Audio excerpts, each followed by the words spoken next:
Vice-presidente Café Filho se recusa a dar posse ao presidente Juscelino Kubitschek. O medo da UDN era que Juscelino Kubitschek fizesse um governo juntamente com João Goulart, alinhado aos interesses nacionalistas de Vargas. Café Filho impede a posse dos eleitos e, em seguida, é internado às pressas no hospital com problemas do coração. Em 8 de novembro de 1955, o presidente da Câmara dos Deputados assume a presidência da República, Carlos Luiz. A UDN defende um golpe militar contra Juscelino. Próximo à UDN, Carlos Luiz puniu defensores de Juscelino Kubitschek e de João Goulart, como por exemplo o Marechal Henrique Teixeira Lott, ministro de Guerra.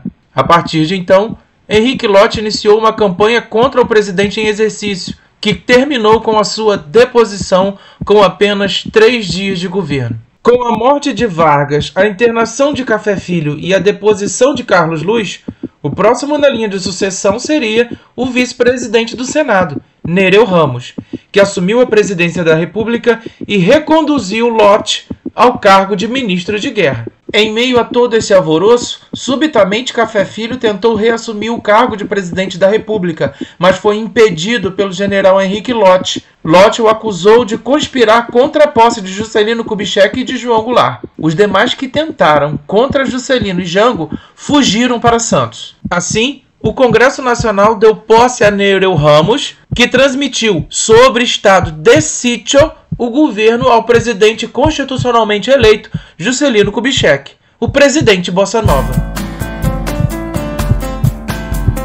Enquanto isso, a UDN e Carlos Lacerda continuam fazendo oposição.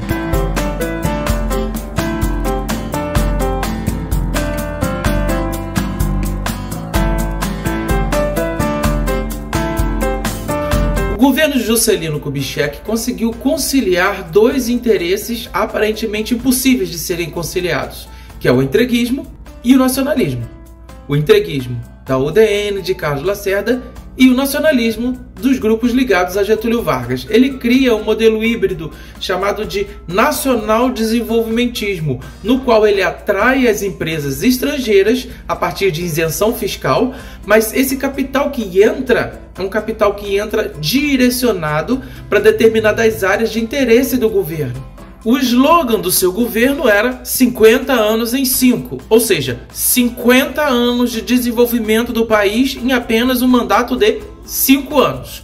E com esse slogan, com esses objetivos, ele estabelece 31 metas para o governo bater, 31 metas de desenvolvimento do país, em várias áreas, baseadas no transporte, na educação, na indústria de base, na substituição de importações, energia.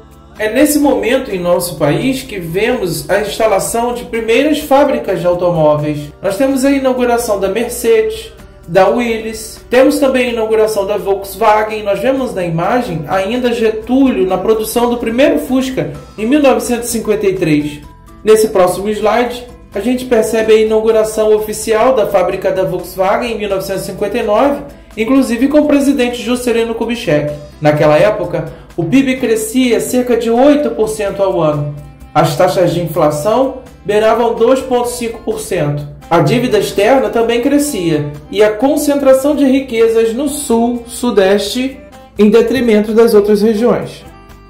O Brasil fazia opção pelo rodoviarismo, em detrimento do transporte por trens, aviões, barcos, até mesmo para atender aos interesses das indústrias dos Estados Unidos, indústrias de automóveis, caminhões, ônibus, que queriam expandir o seu capital para a nossa região. Então, a nossa opção foi pelas estradas, um transporte mais caro do que outros modelos e que foi implementado no nosso país.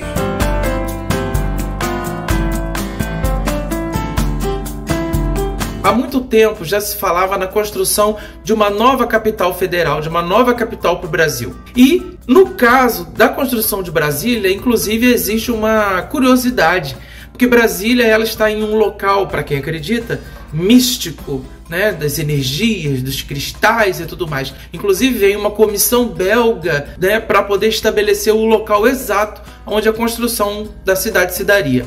Vale lembrar que a construção de Brasília no meio do nada, no interior do Brasil, no centro do Brasil, constitui-se a realização de objetivos. Primeiro, tirar a capital do centro de agitação popular que era a cidade do Rio de Janeiro e levar para uma região mais afastada dos grandes centros, e também para promover o desenvolvimento das regiões que estão mais afastadas, mais do interior do nosso país.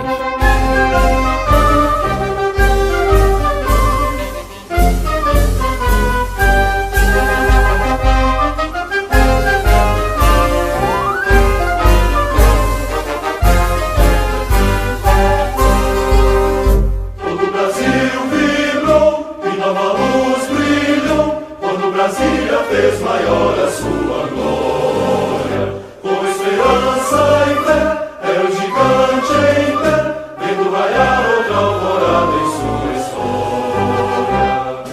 Com Brasília no coração, em Pompeia surgir do chão, um candango sorrir feliz, símbolo da força de um país. Todo o Brasil vibrou e nova luz brilhou, quando Brasília fez maior a sua glória. Com esperança e fé, era o gigante em pé, vendo raiar outra alvorada em sua história. Capital de um Brasil audaz, na luta melhor na paz, salve o povo que assim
Varre, passarinha,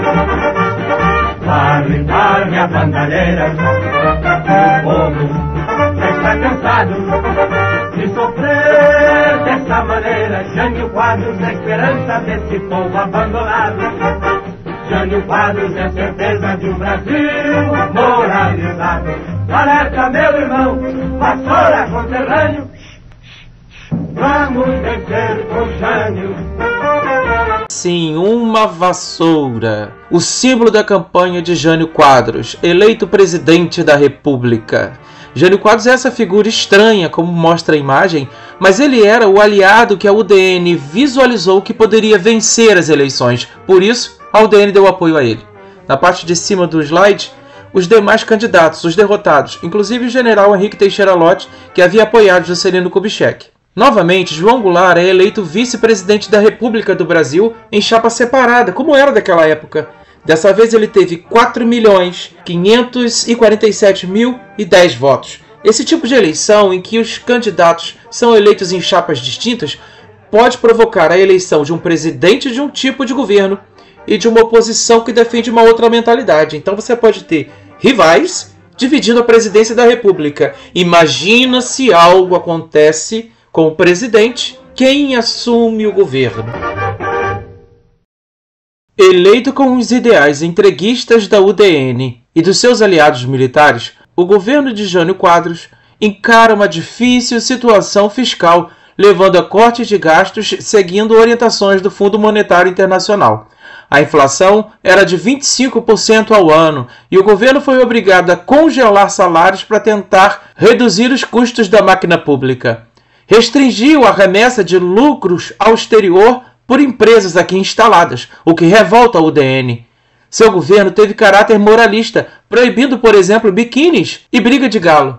Além disso, nos bailes de carnaval, proibiu o lança-perfume. Jânio Quadros abriu em uma política independente várias embaixadas no continente africano e eu me pergunto o que a UDN quer com a África. A UDN está focada nos interesses dos Estados Unidos. Jânio Quadros encontra deputados e senadores envolvidos em desvio de dinheiro durante o governo de Juscelino Kubitschek. Na diplomacia, acordos econômicos e aproximação com países socialistas distanciam cada vez mais o presidente dos seus aliados militares e da UDN. Mas nada afasta mais a UDN e os militares de Jânio Quadros do que a condecoração a Che Guevara com a Ordem do Cruzeiro do Sul, a maior honraria brasileira a um assassino revolucionário.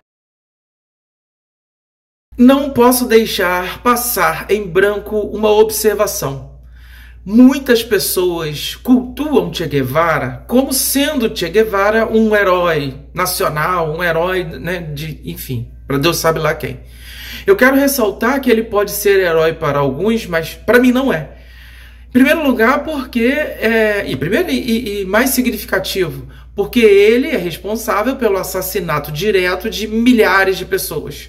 Matou negros, era racista, matava homossexuais, perseguia jornalistas, e eu não posso ter como herói um cara desses. E lamento muito que em alguns lugares ele seja nome de hospital, pessoas coloquem na blusa o nome, a imagem de Che Guevara.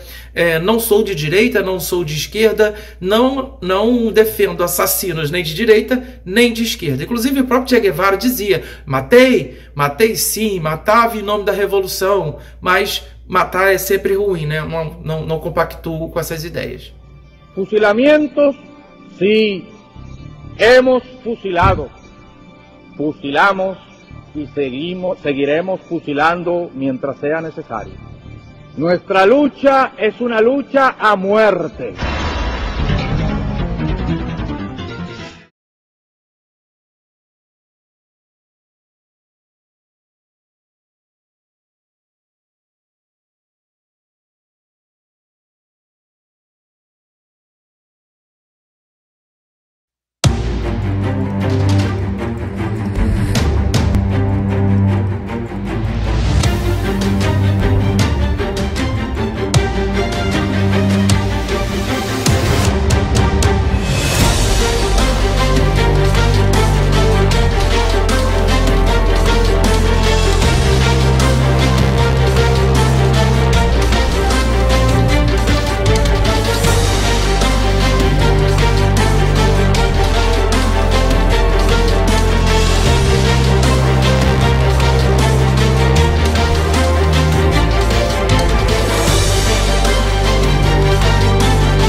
Atenção, Rio Grande!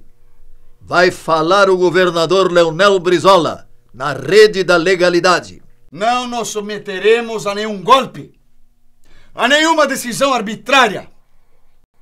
Em primeiro lugar, nenhuma escola deve funcionar em Porto Alegre.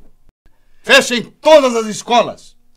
E se alguma estiver aberta, Fechem e mandem as crianças para junto de seus pais. Tudo em ordem. Mas mandem as crianças para casa. Quanto ao trabalho, é uma iniciativa que cada um deve tomar de acordo com o que julgar conveniente. O serviço público terá seu início normal e os funcionários devem comparecer como habitualmente.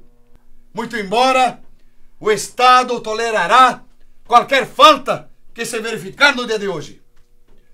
Reunimos no palácio o armamento que dispunhamos. Falamos aqui do serviço de imprensa. Estamos rodeados de jornalistas que teimam também em não se retirar, para que cada um tenha oportunidade de ser também um agente em defesa da legalidade. Que nos esmaguem, que nos destruam, que nos chacinem neste palácio. Chacinado estará o Brasil com a imposição de uma ditadura contra a vontade de seu povo. Não pretendemos nos submeter. Esta rádio será silenciada, tanto aqui como nos seus transmissores. O certo, porém, é que não será silenciada sem balas.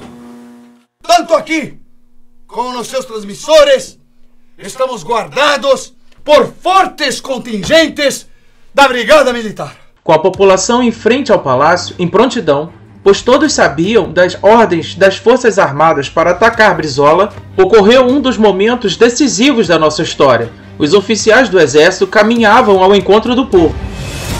No entanto, o general Machado Lopes, comandante do Terceiro Exército, não ataca como ordenado e adere ao movimento, comunicando a Brizola que iria apoiar a posse de João Goulart.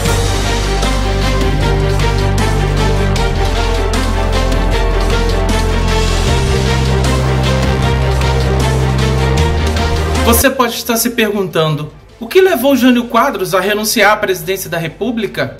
Eu sou obrigado a fazer uma viagem um pouco mais para trás no tempo da história e dizer que em Cuba, em certo momento da Revolução, o Fidel Castro estava com pouco apoio da sociedade. Então ele ensaiou uma renúncia, o que moveu a opinião pública que passou a defender o seu retorno ao poder. Certamente, alguns defendem isso, que Jânio Quadros, ao renunciar, ele estava querendo mobilizar a sua base de apoio para que voltassem a apoiá-lo, lembrando a essas pessoas que o vice, que poderia assumir o cargo de presidente da República na saída de Jânio Quadros, era João Goulart, herdeiro político de Getúlio Vargas. Mas esse apoio não veio.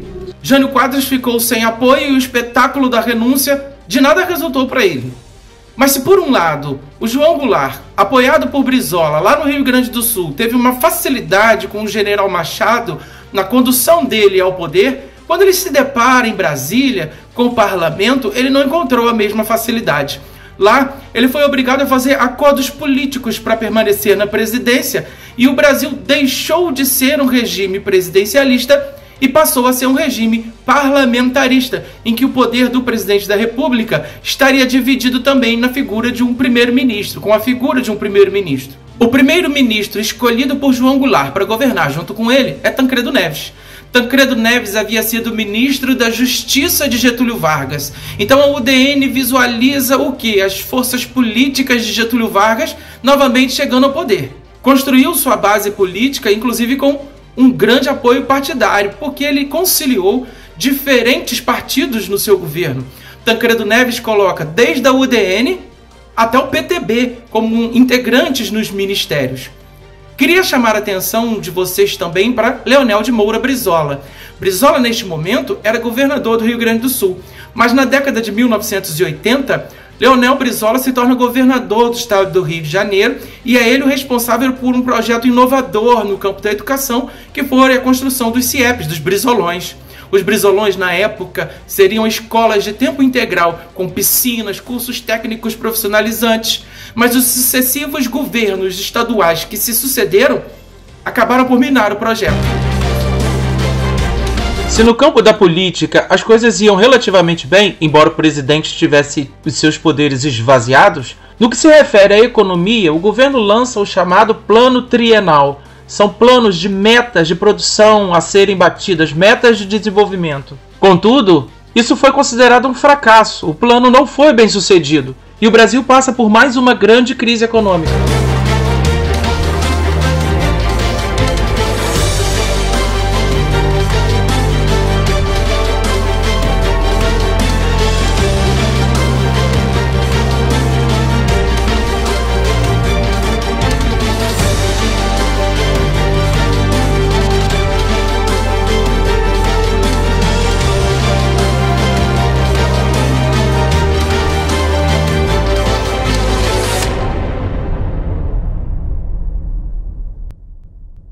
O governo tinha a intenção de lançar as chamadas reformas de base, reformas estruturantes da sociedade, no setor bancário, fiscal, agrícola, político, administrativo e universitário. Em meio a esse lançamento de propostas, surge o plebiscito, no qual o povo decidiria se preferia o parlamentarismo ou o presidencialismo. A vitória do presidencialismo foi enorme, uma enorme vitória. E o presidente João Goulart volta a exercer o seu poder de forma presidencialista, conforme ele havia sido eleito para fazer. O caminho para as reformas de base estava aberto. Aqui eu vou colocar fragmentos do documento enviado por João Goulart ao Congresso em 1964, no qual ele defendia uma balança comercial assumidamente desfavorável, pede autorização para alterar datas de balanços, defende a intervenção estatal no sistema financeiro e o controle de envio de lucros ao estrangeiro.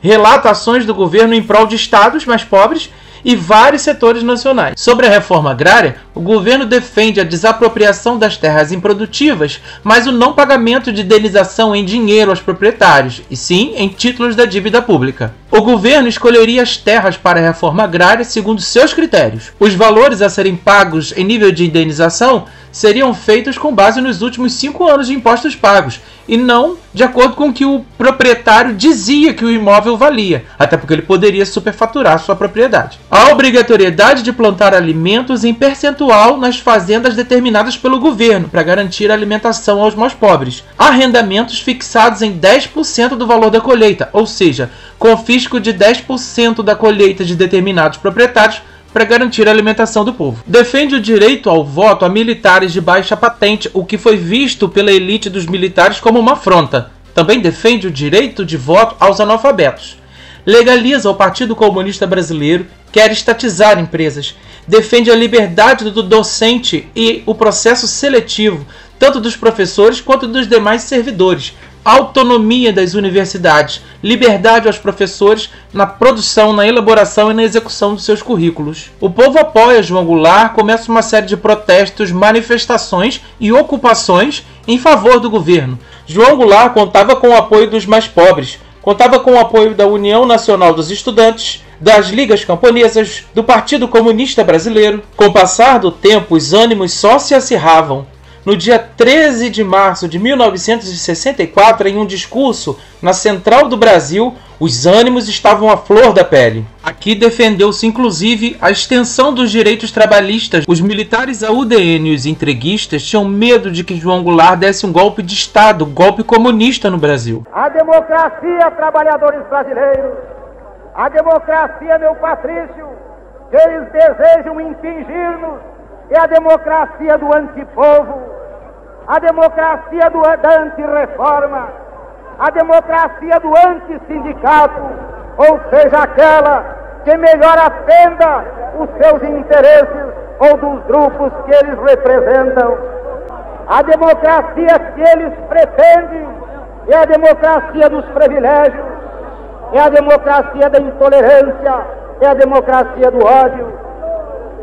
A democracia que eles querem, trabalhadores, é para liquidar com a Petrobras, é a democracia dos monopólios nacionais e internacionais, a democracia que pudesse lutar contra o povo, a democracia que levou o grande presidente Vargas ao extremo sacrifício. Em resposta ao comício de João Goulart na Central do Brasil, as forças conservadoras, a Marcha da Família com Deus pela Liberdade, reúne mais de 100 mil pessoas contra o governo de João Goulart, contra as suas propostas. Com os ânimos acirrados, entre 20 e 27 de março de 1964, marinheiros se rebelam e defendiam as reformas de base. Também estava presente Brizola. O governo se declarou favorável à revolta, se colocou contra os almirantes de alta patente que lutavam para sufocar o movimento. O governo não puniu os revoltosos, o que revoltou os setores da Marinha. Não podemos esquecer o contexto de Guerra Fria, em que os Estados Unidos, a partir da Operação Brother Sun, mandou navios de guerra para a Baía de Guanabara para apoiar os militares na sua tentativa de tomar o poder e derrubar João Goulart. Deste modo, não são só os brasileiros, empresários, generais, políticos de direita que se organizam para dar o golpe. Os grupos que apoiaram o golpe militar de 1964 estão aliados aos Estados Unidos, têm valores religiosos, são entreguistas, acusam João Goulart da crise econômica. É a UDN, é a Marcha da Família com Deus pela Liberdade, dando alguma base social ao movimento. Diferentes grupos militares estão articulando esta tomada de poder. Eles veem a ameaça vermelha, o fantasma de Vargas, a corrupção, crise econômica, a ideia de reforma de base apavorando os conservadores. As reformas de base para eles eram arbitrárias, eram tentativas de implementar o comunismo, eram revoluções comunistas que estavam tentando se infiltrar no Brasil. Do outro lado, nós temos os opositores ao golpe de 64, os que defendem o presidente João Goulart e as reformas de base. São pró-União Soviética. E como pró-União Soviética significa comunismo, essencialmente são ateus. Nacionalistas têm no Partido Trabalhista Brasileiro e no Partido Comunista Brasileiro seus apoiadores. São apoiados também pelo Comando Geral dos Trabalhadores e pela Frente de Mobilização Popular. Explicam 1964 como um golpe de Estado feito pelos militares e UDN, inconformados com a reforma de base proposta pelo presidente João Goulart. Negam que são os responsáveis pela corrupção endêmica no Brasil e negam a entrega do Brasil pelo entreguismo aos Estados Unidos. Na madrugada do dia 31 de maio para o dia 1º de abril, tropas militares saíam dos seus quartéis em direção a Brasília para derrubar o presidente democraticamente eleito.